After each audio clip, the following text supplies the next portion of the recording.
ఒక బ్లాస్టింగ్ న్యూస్తో మీ ముందున్నాను. నేను ఈశ్వర్ పసుపులేటి. మనం ఓట్లేసి గెలిపించిన ప్రజాప్రతినిధులు ఏం చేస్తున్నారో తెలుసా? మాకెందుకు సార్, ఓట్లేసాము గెలిపించేశాము మాకెందుకు అని అనకండి. ఓ కన్నేసి ఉంచాలి. ఎందుకంటే వాళ్ళు ఎవరిపై కన్నేస్తున్నారో మనం తెలుసుకోవాలిగా. మనం ఓట్లేసి గెలిపించినటువంటి ప్రజాప్రతినిధులు ఎంత బిజీగా ఉంటున్నారో తెలుసా? తెలియకపోతే చూపిస్తాను చూడండి. అభివృద్ధిలో భాగస్వాములై నిత్యం పనిచేస్తున్నారని, ప్రజాసేవలో తరిస్తున్నారని, ప్రజల కోసమే చెమటోడ్చుతున్నారని, నిత్యం బిజీగా ఉంటున్నారని మీరు అనుకుంటున్నారేమో. బిజీగా ఉన్నది నిజమే, కానీ మనం అనుకున్నది కాదు. చూడండి, చూసి తరించండి. ఆ చండాలాన్ని, ఆ దరిద్రాన్ని, ఆ అశ్లీలతను మీరు ఒక్కసారి స్క్రీన్ పైన చూడండి. ఒక్క క్షణం ఆగండి. ఇప్పుడు మీరు చూడబోయేటటువంటి ఈ షార్ట్ ఫిల్మ్లో హీరో గారు ఎవరో కాదు, రైల్వే కోడూరు ఎమ్మెల్యే ఆరవ శ్రీధర్ గారు. గుర్తుపెట్టుకోండి సార్ పేరు బాగా. ఇప్పుడు నేను కొన్ని దృశ్యాలు చూపిస్తాను, చూడండి స్క్రీన్ పైన. ఆరవ శ్రీధర్ గారు ఏం చేస్తున్నారనేది క్లియర్గా ఆ దృశ్యాల్లో మనం చూడొచ్చు. ఎస్ ప్లీజ్ ఒక్కసారి ఆ దృశ్యాలు చూపించండి సార్.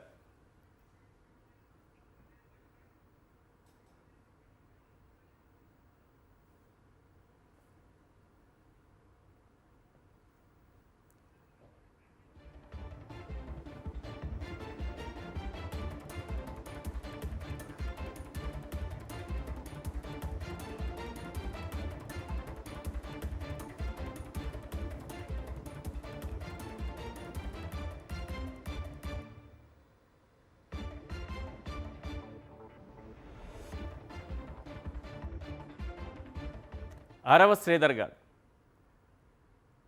జనసేన ఎమ్మెల్యే, మహిళల పట్ల అత్యంత గౌరవం కలిగినటువంటి మన పవన్ కళ్యాణ్ గారి పార్టీకి సంబంధించినటువంటి ఎమ్మెల్యే. ఏం చేస్తున్నారు? ఓట్లేసి గెలిపించి వదిలేస్తే ఎలా వీళ్ళని అప్పుడప్పుడు వీళ్ళపైన ఒక కన్నేసి ఉంచండి, వీళ్ళు ఎవరిపైన కన్నేస్తున్నారనేది మనకు తెలుస్తుందని అందుకే అన్నాను. ఇప్పుడు నేను చూపించే ఆ దృశ్యాల్లో మీరు చూస్తున్నది అతని ముఖం మాత్రమే. ఆ దరిద్రాన్ని మనం చూపించలేం, ఆ చండాలాన్ని మనం చూపించలేం, ఆ అశ్లీలతను మనం చూపించలేం. కానీ అతను ఎంత దారుణంగా వ్యవహరిస్తున్నాడో, ఎంత నీచాతి నీచంగా వ్యవహరిస్తున్నాడో, ఒక మహిళ పట్ల ఎంత అసభ్యంగా ప్రవర్తిస్తున్నాడో ఆ దృశ్యాలే సాక్ష్యం. జనసేన ఎమ్మెల్యే ఆరవ శ్రీధర్ కీచక పర్వం ఇది. ఓ మహిళా ఉద్యోగిని అతను చాలా కాలంగా వేధిస్తున్నాడు. ఏడాదిన్నరగా ఆమెపై అత్యాచారం చేస్తున్నటువంటి విషయం ఇప్పుడు కలకలం రేపుతోంది. అన్నమయ్య జిల్లా రైల్వే కోడూరుకు చెందినటువంటి ఓ మహిళా ఉద్యోగిపై మన ఆరవ శ్రీధర్ గారు కన్నేశారు. ఫేస్బుక్ పరిచయం చేసుకుని తరచూ ఫోన్ చేసి ఆమెను వేధించడం మొదలుపెట్టారు. తన కోరిక తీర్చకపోతే 3 ఏళ్ల కుమారుణ్ణి చంపేస్తానని బెదిరించి ఆ మహిళను లొంగదీసుకున్నారు. ఎమ్మెల్యే వల్ల సదరు మహిళ గర్భవతి కావడంతో ఆమెను బెదిరించి అబార్షన్ సైతం చేయించినట్లు బయటపడింది. పెళ్లి చేసుకుంటానని నమ్మించిన ఎమ్మెల్యే శ్రీధర్ భర్తకు విడాకులు ఇవ్వాలని తరచూ ఆమెను బెదిరించడం మొదలుపెట్టారు సార్. సాఫ్ట్వేర్ ఉద్యోగం చేస్తున్నటువంటి మహిళ భర్తకు కూడా తరచూ ఫోన్ చేసి వేధింపులకు గురి చేయడం మొదలుపెట్టారు. చూసారా ఎంత బిజీగా ఉన్నారో ప్రజాసేవలో. ఇంత బిజీగా ఉన్నటువంటి ఎమ్మెల్యేలను ఎన్నుకున్న ఘనత మనకే దక్కుతుంది సార్. దీంతో ఆ కుటుంబంలో మన ఎమ్మెల్యే గారు నిర్వాకంతో ఆ మహిళ కుటుంబంలో కలహాలు కూడా మొదలయ్యాయి. మీకు నేను చెప్తున్నాను కదా, ఆ దృశ్యాలను చూపించలేము సార్. 100కు 100% బ్లర్ చేసినటువంటి దృశ్యాలే మీకు చూపిస్తున్నాం. ఇలాంటి దరిద్రం, ఇలాంటి చండాలం, ఇలాంటి అశ్లీలత, ఇలాంటి నీచాతి నీచమైనటువంటి దృశ్యాలు ఒక ఎమ్మెల్యే నుంచి చూడాల్సి వస్తుందని ఈ రాష్ట్రం ఎప్పుడూ అనుకుని ఉండరు, తెలుగు ప్రజలు ఎప్పుడూ అనుకుని ఉండరు. ఆమెతో చాటింగ్ చేసినటువంటి దానికి సంబంధించినటువంటి స్క్రీన్ షాట్స్ మీరు చూస్తున్నారు. అలాగే ఎమ్మెల్యే గారు వీడియో కాల్లో ఏం చేస్తున్నారో కూడా అక్కడ క్లియర్గా ఉంది. మీరు ఆ ఎక్స్ప్రెషన్ చూసి ఓహో చాలా చిన్నదనుకుంటున్నారేమో. ఉంది, అసలు కథ అంతా ఉంది. కాకపోతే ఆ దృశ్యాలు మీకు క్లియర్గా కనిపించవు. ఒక మహిళ పట్ల ఒక ఎమ్మెల్యే ప్రవర్తించే విధానం ఇదేనా? అటు టీడీపీలో చూస్తే కీచకులు పసుపు కీచకులు తయారైపోయారు. ఎమ్మెల్యేలా కీచకులా అర్థం కాదు. మరి ఈయనకి ఆది మూలమే అన్నింటికీ మూలమై ఆదర్శమయ్యారో ఏంటో నాకు తెలియదు. ఆ గుంటూరు ఈస్ట్ ఎమ్మెల్యేని మొన్నటికి మొన్న చూసాం, నజీర్ అట. కేజీబీవీ ప్రిన్సిపల్ని వేధించినటువంటి కోన రవికుమార్ గారిని చూసాం. ఒకరా ఇద్దరా? తిరుపతిలో జనసేన నాయకుడు కిరణ్ రాయల్ ఇలాగే ఒక మహిళను వేధిస్తే ఆమె పట్ల అసభ్యకరంగా నీచాతి నీచంగా ప్రవర్తించి మాట్లాడితే ఆఖరికి మన పార్టీ అధినేత ఏం చేశారో తెలుసా? కాంప్రమైజ్ చేశారు సార్. కాంప్రమైజ్ చేశారు. 30,000 మంది మహిళలు కిడ్నాప్ అయిపోయారని అబద్ధాలతో వాళ్ళందరినీ వెనక్కి తీసుకొస్తానని, సుగాలి ప్రీతికి అన్యాయం చేసింది ప్రభుత్వమని అబద్ధాల మీద అబద్ధాలు ప్రచారం చేసి అధికారంలోకి వచ్చి వీళ్ళు చేస్తున్నటువంటి నిర్వాకం ఏంటో తెలుసా? మహిళల పట్ల అసభ్యంగా ప్రవర్తించడం, వాళ్ళ పట్ల నీచాతి నీచంగా వ్యవహరించడం. ఆఖరికి ఆ మహిళ ఏమంటోంది? తనను బలత్కారం చేశారని కూడా చెబుతోంది. ఒకసారి ఆ బాధితురాలి బైట్ ప్లే చేయండి సార్. ఆమె ఏమంటున్నారో విందాం. ఆ వీడియోలో ఉండే ఆ మహిళను నేను రైల్వే కోడూరు కాన్స్టిట్యుయెన్సీలో గవర్నమెంట్ జాబ్ చేస్తూ ఉంటాను. గత సంవత్సరంన్నర ముందు రైల్వే కోడూరు కాన్స్టిట్యుయెన్సీ ఎమ్మెల్యే అయిన అరవ శ్రీధర్కి నేను కంగ్రాచ్యులేషన్స్ త్రూ ఫేస్బుక్ ద్వారా చెప్పడం జరిగింది. ఆ రోజు నాతో ఆయన చాలాసేపు మాట్లాడి నా నెంబర్ తీసుకొని ఆయన నెంబర్ ఇచ్చి టెలిగ్రామ్లో మెసేజ్ చేయనేసి చెప్పారు. నేను ఎమ్మెల్యే కదా అనేసి గౌరవంతో నేను మెసేజ్ చేయడం జరిగింది.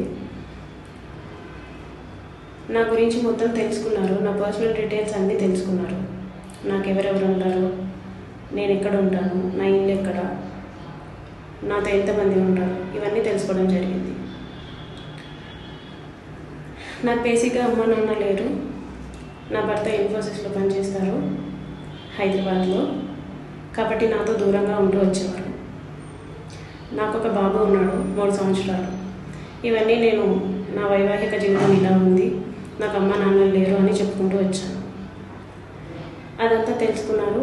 ఆ రోజు నుంచి నాతో ఆయన చెప్తూ వచ్చారు,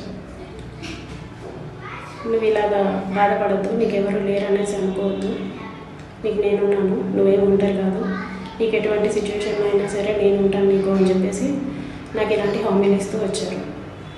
కొద్ది రోజుల తర్వాత కలుద్దామనేసి నాతో అంటూ వచ్చారు. నేనేమో ఫస్ట్లో కలవలేను, నాకు ప్రాబ్లం అవుతుంది అనేసి నేను చెప్తూ వచ్చాను. కొద్ది రోజులకి ఆయన మాట తీరు అంతా మారిపోయింది.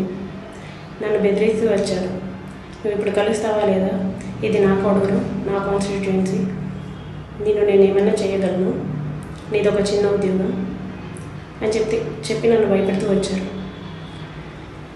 నేను మెసేజ్ చేసింది June 14, 2024. ఆ రోజు నుంచి ఒప్పుకోకుండానే వచ్చాను. కానీ ఆయన బెదిరింపుల వల్ల నేను ఒక్కసారి కలుద్దాం అనుకున్నాను. జూలై 9, 2024 కలిసాను నేను ఫస్ట్ టైం. ఆయనే మా ఇంటికి కార్ వేసుకొని వచ్చారు, నన్ను పిక్ చేసుకున్నారు. కడప రూట్ వెళ్దామనేసి చెప్పారు. కానీ కడప దాకా వెళ్ళకుండా రాజంపేట మధ్యలో ఏదో ఊరు, నాకు కూడా తెలియదు, ఆ ఊరి దగ్గర ఆపేసి ఎందుకు ఆపారు అనేసి నేను అడిగితే స్టార్టింగ్లో నాకు సెక్షువల్ ఫేవర్ కావాలి అనేసి అన్నారు. అదేంటంటే అలా మాట్లాడుతున్నారు అనేసి నేనంటే నా ప్రైవేట్ పార్ట్స్ టచ్ చేయడం స్టార్ట్ చేశారు. నేను ఏడ్ చేస్తుంటే బెదిరించారు. నేను దిగిపోదామని చెప్పేసి కార్ డోర్ తీశాను. కానీ ఆయన నా జుట్టు పట్టుకొని వెనక్కి లాగి గట్టిగా కొట్టి నా మీదకి వచ్చి రేప్ చేయడం జరిగింది. ఫర్ ద ఫస్ట్ టైం కారులోనే నా సీట్ని ఇట్లా కిందకి దించి రేప్ చేయడం జరిగింది. ఆ తర్వాత ఇంటి దగ్గర దించేస్తూ చాలా బెదిరించారు, చాలా భయపెట్టారు. ఈ విషయంగా నేను ఎక్కడైనా చెప్తే నీకు జీవితం లేకుండా చేస్తాను, నీ కొడుకుని చంపేస్తానని ఫస్ట్ నుంచి బెదిరించడం జరిగింది. నాకు చాలా భయం వేసింది. ట్రాన్స్ఫర్ పెట్టాలన్నా సరే నీకు నేనే దిక్కు, నీకు ఆప్షన్ కూడా లేదు అని చెప్పేసి బెదిరించడం జరిగింది. అలా రోజు కలుస్తూ కలవాలి అని చెప్పేసి డిమాండ్ చేస్తూ లిటరల్లీ భయపెడుతూ నన్ను చాలా చాలా ఘోరాతి ఘోరంగా చేశారు. ఆగస్ట్ ఎండింగ్లో నాకు ఆయన వల్ల ఫస్ట్ ప్రెగ్నెన్సీ వచ్చింది. నేను ఈ విషయం ఆయనకి చెప్తే షాక్ అయిపోయారు. అబార్ట్ చేయించుకున్నారు. నేను అబార్ట్ చేయించుకున్నాను అని చెప్పాను. అప్పుడు కూడా బెదిరించారు. అబార్ట్ చేయించుకుంటావా లేదా అంటే నేను చేయించుకున్నాను. అప్పుడు కూడా నీ కొడుకు నీకు ఉండడు, నీ భర్త నీకు ఉండడు, నీ ఫ్యామిలీ ఉండదు అనేసి నన్ను అన్నారు. నేను అబార్ట్ చేయించుకోను అంటే అప్పుడు అష్యూరెన్స్ ఇచ్చారు. పెళ్లి చేసుకుంటాను నేను నిన్ను, నీ భర్తకి నువ్వు డివోర్స్ ఇచ్చేసి అప్పుడు పెళ్లి చేసుకుంటాను నేను నిన్ను అనేసి అన్నారు అనమాట. కొద్ది రోజులకి నాకు కూడా తెలియకుండా నా భర్తకి కాల్ చేసి, నువ్వు దానికి విడాకులు ఇస్తావా లేదా, నీ కుటుంబం గురించి కూడా నేను డీటెయిల్స్ తీస్తాను, అందరి గురించి డీటెయిల్స్ తీస్తాను, నాకు యాక్సెస్ ఉంది అని ఈ రకంగా మాట్లాడారంట. ఇది నాకు కూడా తెలియదు. నా భర్త చెప్పాడు, అసలు ఏం జరుగుతుంది మీ ఇద్దరి మధ్య, అతను నాకెందుకు కాల్ చేశాడు అది ఇది అనేసి నాకు అందరూ దూరం అయిపోయారు. నా కుటుంబ సభ్యులందరూ దూరం అయిపోయారు. అలా 1.5 సంవత్సరం నన్ను చిత్రహింసలు పెట్టాడు. 5 సార్లు అతని వల్ల నాకు ప్రెగ్నెన్సీ వచ్చింది. వచ్చిన ప్రతిసారి భయపెట్టడం, ఇలా సోకాల్డ్ అష్యూరెన్స్లు ఇవ్వటం, ఇవన్నీ జరుగుతూ వచ్చాయి. ఈ పరిస్థితిని అంతా చూసి నా కుటుంబ సభ్యులందరూ నాకు దూరం అయిపోయారు. నీ ఇష్టం వచ్చింది చేసుకో అన్నట్టు నాకు దూరం అయిపోయారు. నేను చాలా ఒంటరిని అయిపోయాను. ఈవెన్ నా కొడుకు కూడా నాకు దూరం అయిపోయాడు. నా భర్త తీసుకెళ్ళిపోయాడు. ఆఫీస్లో ఏదైనా చేయాలన్నా కూడా ఇతను నా మీద ఎంక్వైరీలు వేయిస్తాను, సస్పెండ్ చేయిస్తాను, ఇల్లీగల్ యాక్టివిటీస్లో నేను నిన్ను ఇరికిచ్చేస్తాను అని చెప్పేసి చాలా భయపెడుతూ వచ్చాడు. కొడుతూ వచ్చాడు, నన్ను మా ఫ్యామిలీని బూతులు తిడుతూ వచ్చాడు. అలా 1.5 సంవత్సరం జరిగింది. నాకు వీళ్ళందరూ దూరం అయిపోయారని తెలిసిన తర్వాత సడన్గా January 7th, 2026 ఆయన నన్ను పెళ్లి చేసుకోలేను, నేను ఇంకా చేసుకోను, నీ ఇష్టం వచ్చింది నువ్వు చేసుకో అనేసి నన్ను వదిలేశారు. చాలా అంటే చాలా దారుణంగా వదిలేశారు. ఇదండి నాకు జరిగింది.